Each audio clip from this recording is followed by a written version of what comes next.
کراچی سے وقار بھائی نے سوال کیا ہے کہ کیا بیوی کی بہن کے ساتھ شادی کر سکتے ہیں؟ تو محترم، جب تک آپ کے نکاح میں آپ کی بیوی ہے، آپ اپنی سالی سے ہرگز نکاح نہیں کر سکتے۔ جزاک اللہ خیر، آمین۔ اسلام آباد سے محمد شیراز صاحب نے یہ پوچھا ہے، اگر کوئی اپنے ہاتھوں سے اپنی جوانی برباد کر لے اور کیا اب وہ جتنا عرصہ زندہ رہے گا سسکتا رہے گا، یا اس کا کوئی حل ہے؟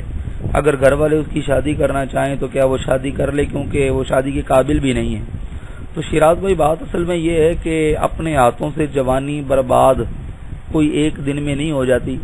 ظاہر ہے کہ مسلسل گناہوں والی زندگی گزارنے سے ہی یہ کیفیت بندے پر مبتلا ہو جاتی ہے، وہ اس حال میں پہنچ جاتا ہے کہ شادی کے قابل بھی نہیں رہتا۔ تو انسان خود اپنے اس حال کا ذمہ دار ہوتا ہے کہ کیوں اس نے وہ رستہ اختیار کیا کہ دنیا اور آخرت جس میں دونوں میں ذلت ہے۔ اللہ تبارک و تعالی نے نکاح کو اپنے محبوب صلی اللہ علیہ وسلم کی سنت بنایا ہے، اور نکاح ہمارے لیے ایک بہت میٹھی سنت ہے۔ اگر اس پر ایسا وقت تھا کہ وہ اپنے آپ پر قابو نہیں پا سکتا تھا تو بجائے اس کے کہ جوانی برباد کرے وہ نکاح کر لیتا، اور نکاح فرض بھی تو ہو جاتا ہے جب بندہ سوچے، یہ اس کو یقین ہو کہ وہ زنا میں مبتلا ہو جائے گا تو بندہ نکاح کر لے، تاکہ جو ہے وہ زنا کی طرف نہ جائے اور غلط معاملات مشتزنی وغیرہ کی طرف نہ جائے۔ اور ظاہر نکاح ہوگا تو انشاءاللہ تعالی ازدواجی زندگی جو اللہ تعالی نے جو ہے وہ ظاہر مرد عورت کے لیے بنائی ہے، میاں بیوی کے لیے بنائی ہے، اس کے ذریعے خواہشات کی تکمیل ہو جاتی ہے۔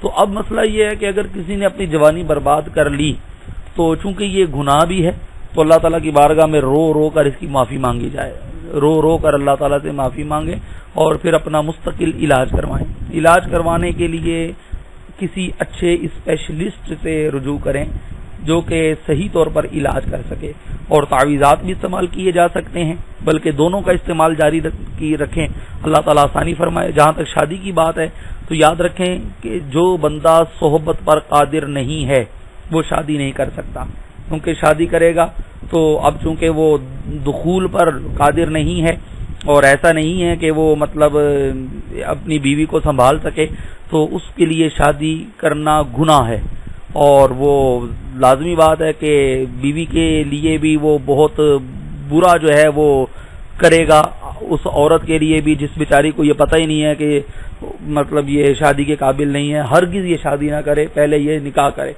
اور اتنا بھی عرض کر دوں کہ اگر نکاح کے بعد بھی پتہ لگ جاتا ہے کہ مرد اس قابل نہیں ہے تو قاضی اسلام بھی 1 سال کی اسے مدت دیتا ہے۔ بیوی اگر شکایت کر دے اپنے شوہر کی کہ یہ صحبت نہیں کر سکتا تو 1 سال اسے دیا جاتا ہے تاکہ وہ اپنا علاج کرائے۔ اگر وہ علاج نہیں کرا سکتا تو ان دونوں میں تفریق کرا دی جاتی ہے، ان کا نکاح ختم کرا دیا جاتا ہے۔ امید ہے انشاءاللہ آپ سمجھ گئے ہوں گے۔ اللہ تعالیٰ سب کے گناہوں کو معاف فرمائے، دنیا اور آخرت میں ہر طرح کی جو ہے وہ بھلائی نصیب فرمائے، آمین۔ جزاک